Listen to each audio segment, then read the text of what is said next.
एक और बड़ी खबर लखनऊ से आ रही है। नॉन कोविड मरीजों को सरकार ने बड़ी राहत दी है। आज से अस्पतालों में शुरू होगी ओपीडी और सर्जरी सेवाएं। बड़ी खबर, यूपी के सभी जिलों में अस्पतालों में शुरू होंगी ओपीडी और आईपीडी सेवाएं। सभी सीएचसी और पीएचसी में भी आज से ओपीडी सेवाओं की शुरुआत हो रही है। तो बड़ी खबर आपको बता रहे हैं, जो नॉन कोविड मरीज हैं उनको बड़ी राहत मिली है। सरकार ने उनको बड़ी राहत दी है। नॉन कोविड मरीजों को सरकार ने बड़ी राहत दी है। आज से अस्पतालों में, तब सभी जिलों के अस्पतालों में ओपीडी और सर्जरी सेवाएं शुरू हो रही हैं। यूपी के सभी जिलों में अस्पतालों में इसकी शुरुआत होगी। अस्पतालों में ओपीडी और आईपीडी की सेवाओं की शुरुआत हो रही है आज से। सभी सीएचसी और पीएचसी में भी आज से ओपीडी सेवाओं की शुरुआत हो रही है।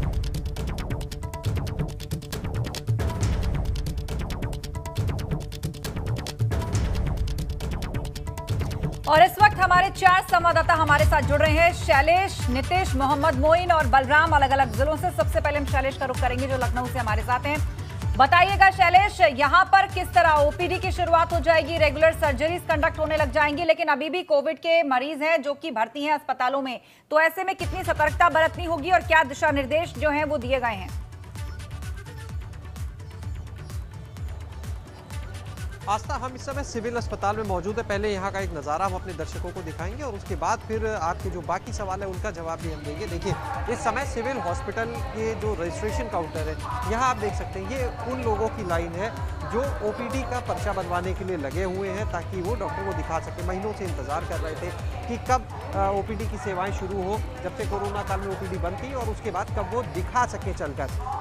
इसके बाद अगर हम बात करें, देखिए जो आपने बाकी सवाल किए उनकी भी हम चर्चा करें, तो यहाँ पर देखिए कोरोना के केस ज़रूर है। इसी को ध्यान में रखते हुए ये निर्देश दिए गए हैं कि जैसे सीएचसी है तो वहाँ पर अगर कोई कोविड मरीज भर्ती था तो उसको पहले ही वहाँ से जो कोविड के डेडिकेटेड हॉस्पिटल है वहाँ शिफ्ट करा दिया गया। यानी जहाँ 1, 2, 4 मरीज थे उनको हॉस्पिटल से हटा के डेडिकेटेड कोविड हॉस्पिटल में भेजा। तो अब ये अस्पताल जो है नॉन कोविड के हैं पूरी तरह से। दूसरी चीज़, यहाँ पर सभी अस्पतालों में अलग से फीवर क्लिनिक बनाने के भी निर्देश दिए गए हैं, जिससे सबका यहाँ पर टेम्परेचर लिया जाएगा। अगर कोई फीवर से जुड़ा पेशेंट है तो पहले फीवर क्लिनिक पर जाएगा।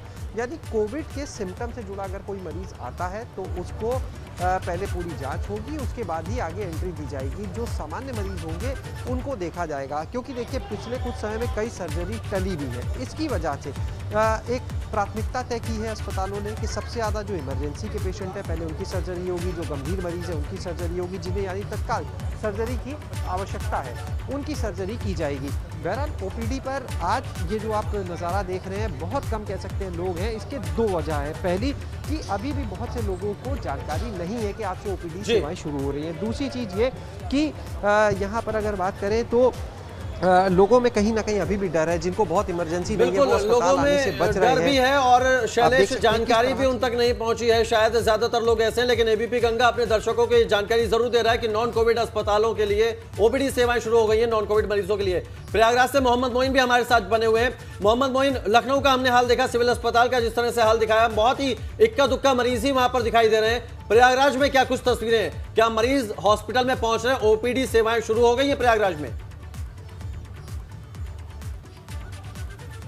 जी बिल्कुल, अगर संगम नगरी प्रयागराज की बात करें तो आज से यहाँ भी नॉन कोविड सरकारी अस्पतालों में ओपीडी और सर्जरी सेवा की शुरुआत हो गई है।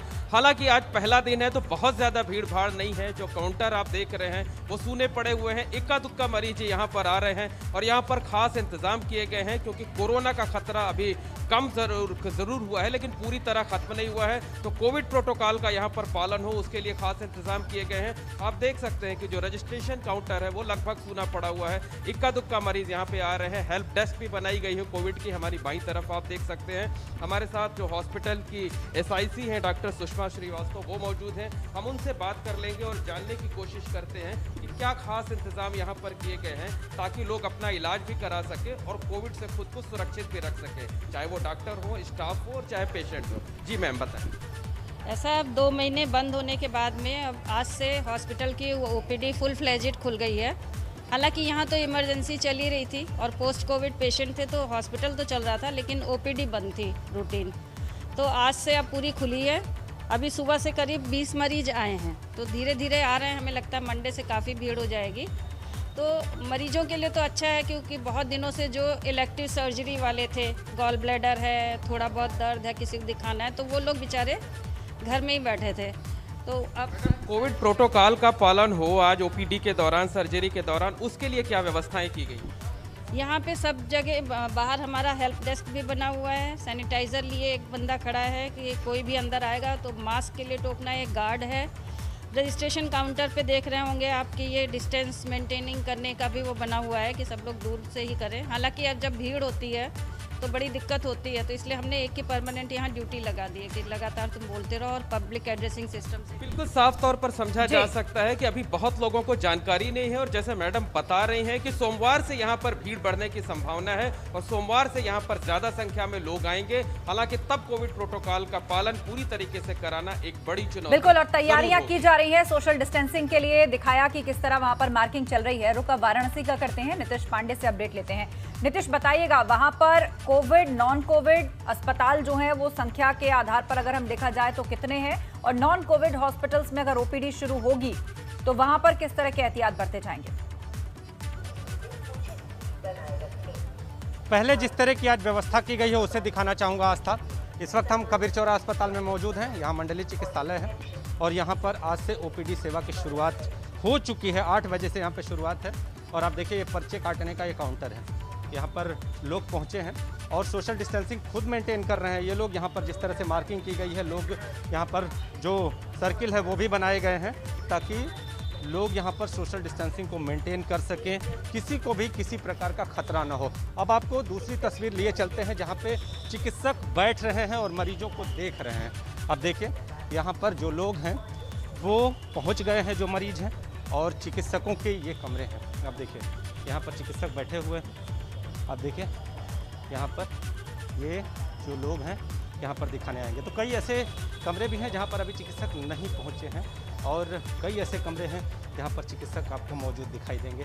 तो आप देखिए यहाँ पर पहुँचे हुए हैं चिकित्सक, इनसे बात भी कर लेते हैं। सर, कोरोना की दूसरी लहर के बाद जिस तरह से ओपीडी सेवाएं बंद थी, आज से शुरुआत है, आप लोग कितनी सावधानी बरत रहे हैं? किस तरह से सावधानी बरतनी है कि भीड़ नहीं लगने देना है। टोटल कोविड प्रिकॉशन का, प्रोटोकॉल का, कोविड अप्रोप्रिएट बिहेवियर का पालन करते हुए मरीजों को देखना है जिससे उनको कोई असुविधा भी ना हो और उनकी जो इतने दिनों से ओपीडी बंद थी, जो समस्याएं थी, उसका निराकरण भी हो सके। कुछ और भी चिकित्सकों से हम बातचीत करेंगे आस्था, और वहाँ पर भी ले चलेंगे, दिखाएंगे लोगों को कि यहाँ पर जो चिकित्सक हैं वो भी क्या कर रहे हैं, किस तरह से मरीजों को सुविधाएं मिल रही हैं, मरीजों को किस तरह से देखा जा रहा है। तो देखिए यहाँ पर भी चिकित्सक पहुँचे हुए हैं और ख़ास तौर पे अगर बात करें तो जो भी पेशेंट यहाँ पर दिखाने के लिए आएंगे, जब उनकी सर्जरी की जाएगी उससे पहले यहाँ पर कोविड का टेस्ट कराना ज़रूरी होगा। तो डॉक्टर साहब, किस तरह की सुविधाएं कोविड और नॉन कोविड पेशेंट कैसे देखेंगे आप लोग, कितनी सतर्कता? नॉन कोविड पेशेंट्स के लिए ओपीडी हमारे शुरू हो गई है। हम लोग सर्जिकल ओपीडी चला रहे हैं और सारे मरीजों की स्क्रीनिंग की जा रही है। स्क्रीनिंग के बाद ओपीडी में देखी जा रही है और सारे सर्जरी से पहले जो कोविड का स्क्रीन होता है वो हम लोग करा के तब सर्जरी शुरू कर रहे हैं। कुछ मरीजों से भी बात करेंगे। आप लोग इस सुविधा से, इस व्यवस्था से कितने संतुष्ट हैं? समस्याएं क्या थी जब ये ओपीडी सेवा शुरू नहीं? ठीक है, अभी तो चल रहा है, सब ठीक है। सब ठीक है, मरीजों का कहना है कि सब ठीक है, सब ठीक है। मतलब कहीं ना कहीं जो नॉन कोविड मरीज हैं उनको राहत जरूर मिली है ओपीडी सेवाओं के शुरू होने से, लेकिन नियम वही लागू होंगे, सख्ती वही लागू होगी, सोशल डिस्टेंसिंग का पालन किया जाएगा, मास्क का पालन किया जाएगा। बलराम पांडे नोएडा से हमारे साथ बने हुए। बलराम का रुख कर लेते हैं। बलराम, आप किस हॉस्पिटल में मौजूद हैं और क्या वहां पर ओपीडी सेवाएं शुरू हो गई हैं? क्या नियमों का पालन कराया जा रहा है? तस्वीरें दिखाइए। बिल्कुल कौशल, इस वक्त हम गौतम बुद्ध नगर के जिला अस्पताल में मौजूद हैं जहां पर ओपीडी शुरू हो गई है और जो नॉन कोविड मरीज हैं उनका उपचार भी शुरू हो गया है। डॉक्टर उन्हें देख रहे हैं, लेकिन सभी सुविधाएं जो नॉन कोविड मरीज हैं उनको मिल रही है, लेकिन 2 सुविधाएं से वो अभी वंचित रहेंगे। एक डेंटिस्ट अभी नहीं बैठ रहे हैं और दूसरा स्किन के डॉक्टर नहीं बैठ रहे हैं। ये 2 सेवाएं अभी बाधित हैं। बाकी सभी सेवाएं बहाल कर दी गई हैं, चाहे वो सर्जरी हो, चाहे वो डॉक्टरों के चेकअप की बात हो। आप देख सकते हैं मेरे पीछे कि यहाँ पर जो मरीज हैं, जो तीमारदार हैं, वो यहाँ पर मौजूद हैं, पर्चा बनवा रहे हैं और जो कोरोना की गाइडलाइन है उसका पालन कराया जा रहा है ताकि नियमों के साथ लोगों को देखा जा सके।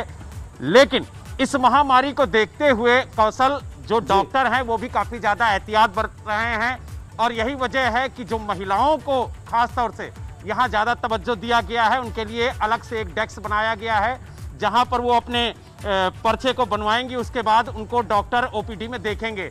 और जिस तरीके से यहाँ पर सुविधाएं रखी गई हैं लोगों के लिए, उसको भी हम आपको दिखाने की कोशिश करेंगे। आप सामने देख सकते हैं ये आई सर्जन है जो सामने आप देख सकते हैं कि डॉक्टर जो पेशेंट है उनको देख रहे हैं।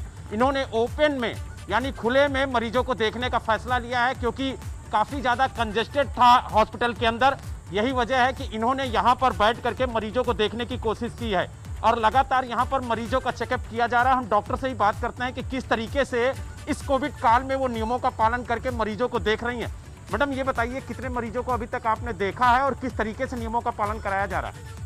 तो अभी सुबह से करीब 8-10 मरीज आ चुके हैं और अब धीरे धीरे मरीजों की संख्या बढ़ रही है, लेकिन क्योंकि यहाँ हवा रहती है तो उसमें वायरस के एक जगह कीटाणुओं के रुकने की संभावना बहुत कम हो जाती है। यहाँ दूरी का ध्यान भी रखा जा सकता है, तो हमारा पूरा प्रयास रहता है कि कोविड नियमों का पालन करते हुए जो अच्छी से अच्छी सुविधाएं हम दे सकें वो हम मरीज़ को उपलब्ध कराएं। दवाई सब है, यही देखते हैं और यहीं से मरीज आगे बढ़ जाता है। अगर बंद जगह में वही वायरस जी हाँ बिल्कुल, तो काफी सावधानियां रखी जा रही हैं। यही वजह है आपने ओपन में ओपीडी चलाने की सर्जिकल काम जो पेंडिंग है वो भी हो पाए और कोविड मैनेजमेंट भी चलता रहे, इसका ध्यान रखा जा रहा है। अब सभी लोगों का बहुत शुक्रिया। दिल्ली से ये बड़ी खबर आ रही है। भाजपा अध्यक्ष जेपी नड्डा से मिले हैं संगठन महामंत्री बीएल संतोष।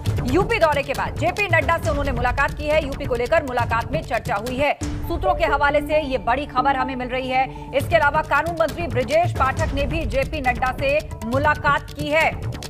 ऑब्जर्वर के तौर पर यूपी में आए सरकार और संगठन से जुड़े हुए तमाम नेताओं, मंत्रियों, पदाधिकारियों के साथ बैठक करने के बाद दिल्ली लौटे और अब जेपी नड्डा से उन्होंने मुलाकात की है। हमारे ब्यूरो चीफ वीरेश पांडे हमारे साथ फोन लाइन पर जुड़ गए हैं।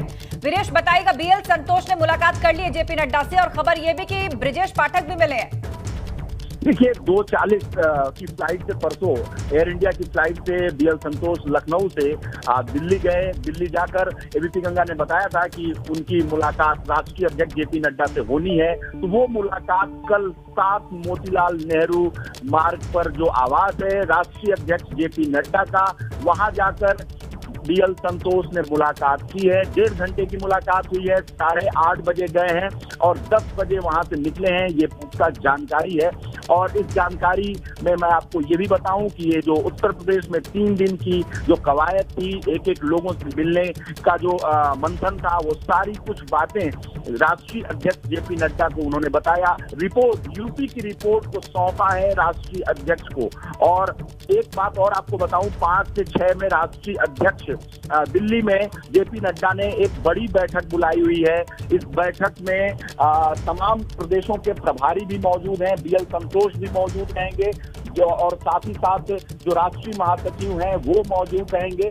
तो ये एक बड़ी बैठक होगी। तो राजनीति का जो घटनाक्रम है वो लगातार चल रहा है, आगे बढ़ रहा है। यूपी की सियासत धीरे धीरे गर्म हो रही है। तो ऐसे में बीएल संतोष का राष्ट्रीय अध्यक्ष को रिपोर्ट देना एक बड़ी बात है और ये महत्वपूर्ण बात भी है। आपका जी बिल्कुल वीरेश, काफी महत्वपूर्ण ये बैठक हो जाती है। बहुत शुक्रिया आपका तमाम जानकारी के लिए। तो कानून मंत्री ब्रजेश पाठक ने भी जेपी नड्डा से मुलाकात की, साथ ही संगठन महामंत्री बीएल संतोष ने भाजपा अध्यक्ष जेपी नड्डा से मुलाकात की। यूपी दौरे के बाद बीएल संतोष ने जेपी नड्डा से मुलाकात की।